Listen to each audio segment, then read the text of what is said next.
Hey guys, welcome to another episode of El Jefe Shop Shop. This week we're going to go get one of my dream cars, and I have already done it, but I just want to express how excited I am for this moment.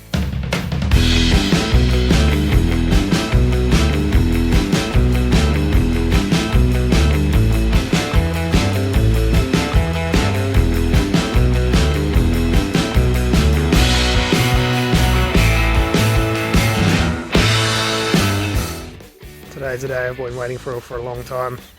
Finally, I'm going to go get one of my dream cars. The truck loaded up, got the trailer loaded up from at Dad's place. Let's go get this thing. Alright, so we're here at Dad's place still. Open the shed. Here it is.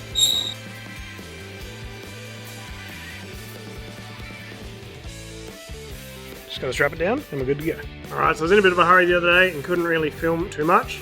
I got the wagon all strapped on, brought it home, unloaded it, no issues. So the camera's actually sitting on it right now. I've got the whole day off. I spent the morning cleaning the shed and also on the phone. So now I'm going to get into this wagon and I'll show you what it's all about. So before anyone has a whinge, yes, I did already have this car. No, I didn't buy it. I've had it for about 8 years now. And it is one of my dream cars and I did go and get it. So the title is not clickbait. I just didn't buy it right now. So this is my K16 Corolla. So it's a 1970 model. So the very last of the K10s. So a K16 is the wagon variant of a K10. So KE is just the chassis code. And then the 1 is the model. So that's a first gen. And the K25 is a second gen. And then the 0 is sedan. 1 is late model sedan. And then 5 and 7 are the coupes, like this guy.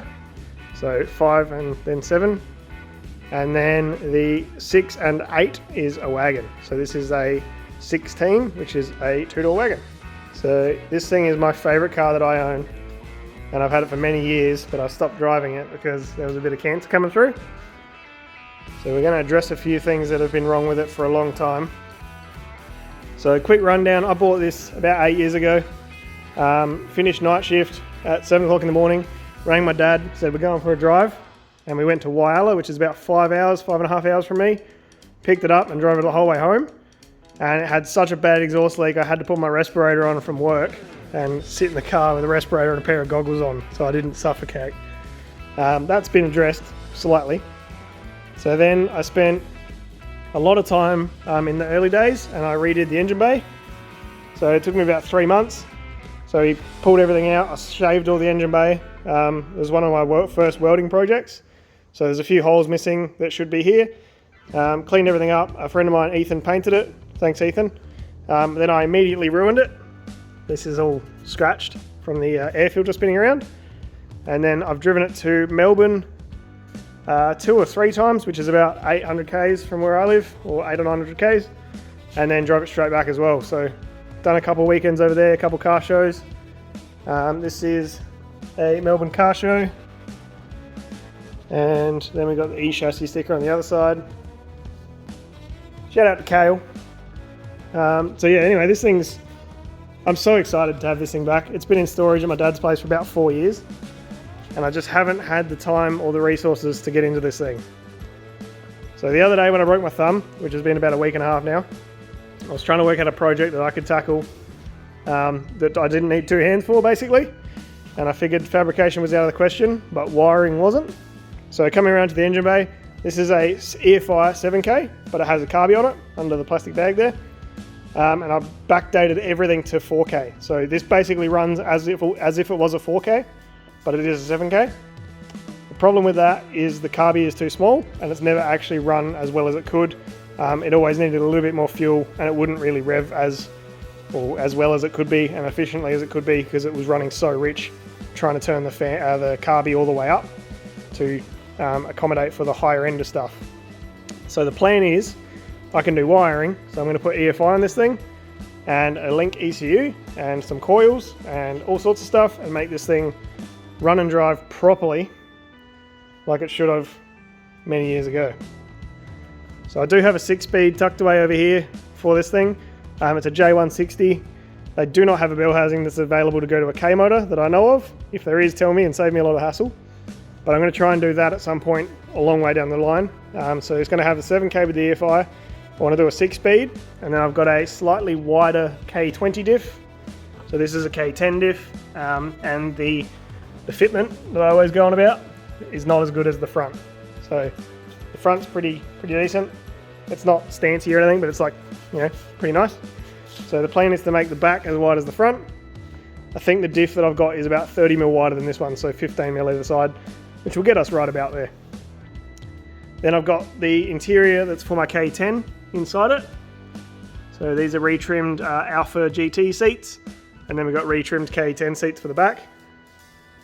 So eventually they're going to go in the K10, and then in there is another set of Alpha GT seats, and also a set of stock front seats for a Corolla. So pending what I decide to do, one of those will get retrimmed and land back in here. It'll probably be exactly the same as this. I'll probably do black stitching this time. So this is also full of parts, as you can see. So I'm going to push the car forwards, degrease the engine bay, wash all of that, and then I'm going to go to the back end of town, open the tailgate and get all the parts out of this and try and get them up there. It's going to be a bit hard with a single hand, but if not, I'll just put them on the ground. Might have to move the dog. It looks like he's melted. Are you melting? Are you melting? Hey. Okay, he's melting. He's falling over. Alright, distraction over. Let's get into it. Alright, so it's all degreased. Gave it a bit of just a hose down. I didn't pressure wash anything. I did the bonnet and the guards on the front window, but I haven't done the back half of the car. Mainly because I don't think it'll make it down that hill, and I definitely can't pump it back up. Get it back up into the shed. So, just going to start taking off everything I don't need in the engine bay for the new EFI stuff. So that involves the carby, the intake manifold. The fuel pump I'm going to leave on because then it stops there being an open hole into the oil. So I'll just take the hose out and also take this one off. And then the coil can go, and I'll label the 3 wires to make sure I have ignition source later. I don't need the Dizzy, but I will leave that in there as well for the oil hole. And that's probably about it. So I want to put an EFI manifold on this. So the plan is the bottom half of the EFI manifold, which comes to about here, and then has the injectors in it. And then I'm going to take it to a mate's place, and he's going to make me a set of adapters to go from that to a set of bike carbs. And then the carbs, I just won't run any fuel through them. I'll just use them as a throttle body basically. And then we're going to get a TPS going and a intake air temp going and all that sort of stuff. So there's plenty of sensors coming and all that sort of stuff. But I'm just going to rip this apart. I'm going to do it off camera because I'm listening to a podcast and kind of just enjoying my experience with this vehicle, but I thought I'd give you an update. Alright, so I got the engine bay torn down. I took the leads off, took the coil off, labelled and poked all the wires back through the firewall. As you can see, I've done a bit of a like a tube to hide the wires in previously. That's going to get redone as well. I had it done with the 4K, and because the 7K is slightly taller, I actually had to kink it because the hole was slightly in the wrong spot. So I have to fix that. I've taken the intake manifold off, the carby off, the throttle cable, the PCV, which is just a vent to the floor anyway in the 70s. I've taken the fuel lines off and the fuel filter, so this line goes straight to the tank, which I need to try and drain and get out later. Then we've got the throttle cable just tucked away, and the battery cable is just tucked away as well. So this is basically as torn down as it's going to be for now. I do need to take guards and bonnets and stuff off, but that's a different story for later in the episode. So what I want to do now is just empty all the stuff out of the car, find one of those intake manifolds with the EFI stuff, and then get the car all emptied out, and then I'll get back into the front end and I'll show you what's in the back if there's anything interesting. So I've moved the car forwards and all the stuff is out. I just spent about 20 minutes sitting here having a drink and a bit of a break. I really miss this thing. Super cool. A few things I'd forgotten is this has 18,000 miles on it, but obviously it's gone around the clock because it only goes to 100,000 and starts again. When I got this thing, it had about 70,000 on it, so that means I've done about 48,000 miles, and it is in miles. Over the years I've had it. Just little things like the safety glasses hanging from the revision mirror. There's just a bunch of little weird stuff that I'd forgotten about, and it just feels like home. Everyone's probably thinking I'm a bit strange, but this thing smells like I remember. It just feels like I remember. Sat in the seat, and it's just like an old friend. and I really do really enjoy this car. Just super nice to have at home finally, and actually going to do something with it. Anyway, moving away from me being strange, found some cool stuff. I don't know what's in the Esky, but I remember it being parts. Got the interior for the K10, so that's the back seat, the dash pad. The last time we drove this car, or one of the very last times we drove this car, Dale drove it for a wedding for a friend of mine. Shout out to Christy and Marcel. They'll probably be married for like 4 or 5 years now. I found a receipt in the car from 2016. It was May 2016. So that's probably how long it's been off the road. We got a pair of red leather factory K10 seats. I'm pretty sure they're ripped, but they are if I want to go for the original style seats. And then I have a pair of the same seats that are in it, but they have not been retrimmed. So they're a bit gross. And when I had the ones in the car retrimmed, I got them to take this this foam section for your legs back, because the car these came out of was a lot more laid back and laid down, whereas the Corolla you kind of need that spot for your legs. So a pair of those, and then we've got all the chromes, another dash pad or part of, brake lines and fuel lines for my K10 as well. And then over to the pile of stuff that I thought would be interesting. Got a set of bike carbs that Lee gave me, so thank you and shout out to Lee and his baby and Michaela. They came with the VN. They came home with me when I got the VN. I have a supercharger, which is an SC14, so this is for my K10 as well. And then we have a passenger side K30 mirror. For some reason this K10, or 16 sorry, has always had a driver's mirror on it from a K30, and then the passenger one's actually kind of hard to get, so I'm going to put that over here in the pile of things that came out of the wagon, and it will go on eventually. But anyway, so move the carbs out of the way. These are off an R1, probably late 90s, so I'm going to have a look at those later today as well.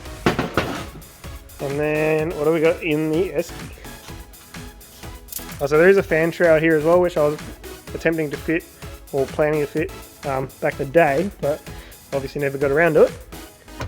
I bought this Esky out of Swap Meet, and it's really cool. It's all tin, and it's really weird. Got that Esky unloaded, and found some stuff in there that I wasn't expecting, and didn't find the things I was expecting. So, got a pair of brand new eBay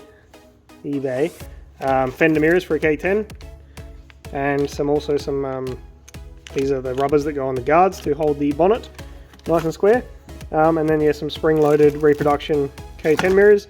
They're for my K10 and not for the wagon, and I'm not even sure if I'll use them on that. Found the battery tray for the wagon, which is good. Found a grill badge for AAA, which is like the roadside assistance. This is a super early one, and as you can see it says SA, which is where I'm from, so that's pretty cool. So that was from a Swap Meet or something like that. Got a pair of gas struts. These are for the tailgate, because that doesn't actually stay open at the moment. I got these from Dale. I can't remember what they're out of. It says GM. Probably a boot out of a Commodore or something like that. And then we've got the original U-bolts, which I'm not going to worry about. We've got a box of bolts with axle bearings in it for some reason. And then we've got a bunch of gaskets and seals and all that sort of stuff. This engine's been rebuilt. Well, not this one, sorry. The engine before this had been rebuilt a bunch of times. And it was just the wrong combo of parts, and it was never going to work. And then the Crane cams box. This is a good one, because this is not what I would be using now. Fireball ignition control. So it just gives you a rev limiter and like a ignition retard and advance and all that sort of stuff. All programmable, and probably a bunch of other stuff. But this is some pretty old tech, so I'm going to sell this and put the link on instead. I actually thought this was a Wolf 3D, but it is not. So I might be able to sell that to someone who doesn't understand wires, but we'll see. I also found the 2 snouts for the supercharger and a bunch of the paperwork from just receipts from random stuff. So then I went digging to find what I actually wanted. So a couple of these boxes had 7K written on them. Found a full set of ignition. So the 7K car Dizzy isn't in there. That is on the bench already. But I've got the injectors and the fuel rail. We've got the lower half, which is what I want to use, those 2 pieces. And then we've got the original throttle body and top half of the plenum. which I could just slap on. I could just put all of this on and the original computer and it would probably be fine. But I can't tune it and I can't read it and I can't diagnose and I can't do the things I would like to do. So there's a loom here, which is most of it, I think. I'm probably going to just take the injector plug because I don't really need anything else. Then I also found an old Dizzy just from a Carby setup 4K. So when I do the triggering systems, I need to retain the bottom half of the Dizzy because it has the oil pump drive from the cam. And I also need to try and get a trigger wheel on this somehow. So obviously this thing spins. This one seems to be locked up, but this is supposed to spin. And then I need to get a pickup point for the cherry sensor. So I'll explain that in a later episode when we start doing that stuff. But I have a victim for the Dizzy stuff later. So I'm probably going to cut those ignition plugs off, put everything else away, and then I'll start cleaning up and getting into this stuff. Alright, I've been listening to podcasts and left to my own devices. We have the bike carbs all pulled apart and all cleaned. Like I said, I'm not using the fuel aspect and I'm not using half of the air metering stuff either. So we've got the throttles down there. I'm literally only using the butterflies, so don't worry about gaskets and stuff. I've got the EFI lower section all cleaned up. Still got to do the rail and the injectors. I did get some coils from Dale, so thank you very much to Dale. And then I've got the Dizzy that I said I was going to pull apart, pulled apart. So this is the main shaft that goes into the Dizzy, and then this top section comes off. It's not supposed to, but I made it do it. And then there's a gear that turns off the cam. So that turns off the cam, and then the flat blade on the end of here turns the oil pump. So I need to turn this into a trigger wheel. So that's going to be the next project, or another one of the projects. And I'll probably use the housing, hopefully try and cut it down a bit so it's a bit more slimline. Should be pretty easy because the top of this shaft comes out just above here. So this ring holds the Dizzy in place, and this ring here, I can cut it anywhere in there really. So hopefully be able to make something in there pretty easy and hopefully pretty tidy. And worst case, I've got this guy which I can adapt, and then all the other associated stuff that came with the Dizzy that is no longer used. So that's pretty much all I've gotten done so far. I'm just cleaning and just taking my time. Alright, so I've spent many hours cleaning these carbs and the fuel injection lower section. So it's all cleaned, but I'll probably get the injectors flow tested and all that sort of stuff and probably pull it all apart again. As for the carbs, they have these slides, which you can kind of see if I push it out of the way. So this slide that's coming back down. So they are, I believe, vacuum operated. From what I can tell, they're vacuum operated. So I'm not actually going to be using those, I don't think. So the chances of me deleting those is pretty high. So deleting those, I'd have to probably try and just get them to be stuck up, which you can't really see. There you go. So that's the slide there. And that goes up, and I'll have to get those stuck up there because all I want to use is the throttle body, which is behind my finger. Alright, so then there's the fuel, which I won't be using, and the actual carb itself, like all the jets and stuff, are all in the bottom here. Probably won't be using any of that, so I can just leave it there though, so it doesn't really matter. Then there's the idle, which I'll probably be using electric, so I won't need that either, but that can probably stay there as well. I did have a look, and it does just unscrew. So you just unscrew this the whole way out, and then there's a screw in here to get the actual bracket off. And then there's this long bracket here which kind of holds all the carbs nice and square. So I'll leave that obviously. And then we're coming around to the actual engine side of the carbs, I guess you could say. And these have the butterflies in them. If I can do this, you can see the carbs, the throttle bodies move. So I'm only going to be using that little tiny piece on the back there with the butterfly blade in it, but I do like the look of the actual carb itself, so I'm going to keep the whole lot. Then moving that out of the way, we've got this injection half. So this bolts through the head, and then this half normally goes to that upper plenum that I had on the bench earlier. So the plan is to make something similar to, this is going to be really hard, but something like that to sit in the car. And then if I take it over to the car,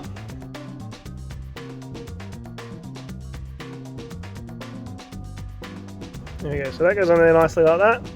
Obviously it'll be a little bit tighter once the bolts are done up. And if I grab the carbs, I'm going to keep calling them carbs, they're not anymore, but, and then these will go something like that So it'll be a bit tight, but it will be pretty cool. And then filters on top, obviously. Or I could do something like that, which would give me a bit more room, and you could have a longer filter or trumpet and have like a 90 degree to come to here. So that's where my choices lay.